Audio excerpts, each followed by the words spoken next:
మహబూబ్ నగర్ పర్యటనకు వెళ్లిన సీఎం రేవంత్ రెడ్డి ఉమ్మడి జిల్లాలోని సాగునీటి ప్రాజెక్టులపై ప్రజాప్రతినిధులు అధికారులతో చర్చిస్తున్నారు. నెట్టంపాడు ప్రాజెక్టుపై సీఎం సమీక్ష నిర్వహించారు. ప్రాజెక్టులకు సంబంధించి కర్ణాటక, ఆంధ్రప్రదేశ్తో చర్చించి పరిష్కరించాల్సిన అంశాలను రూపొందించాలని సీఎం ఆదేశించారు.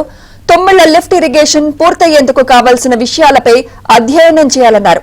అదేవిధంగా ఆర్డీఎస్ కు ఏం అవసరమో ఆలోచించి ప్రతిపాదించాలన్నారు.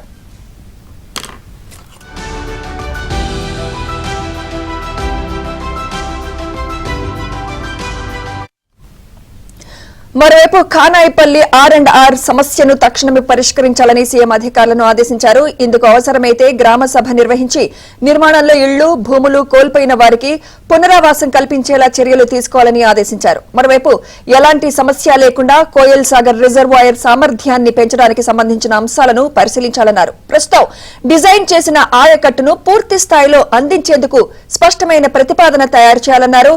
నీటి లభ్యత ఆధారంగా కోయల్ సాగర్ కింద హజిలాపూర్, చౌదర్పల్లి, నాగిరెడ్డిపల్లి లిఫ్ట్ ఇరిగేషన్లకు అవకాశాలని పరిశీలించారు. ఈ సందర్భంగా డిసెంబర్ 2025 నాటికి కోయల్ సాగర్ ప్రాజెక్టును పూర్తి చేస్తామని ఇంజనీర్లు హామీ ఇచ్చారు.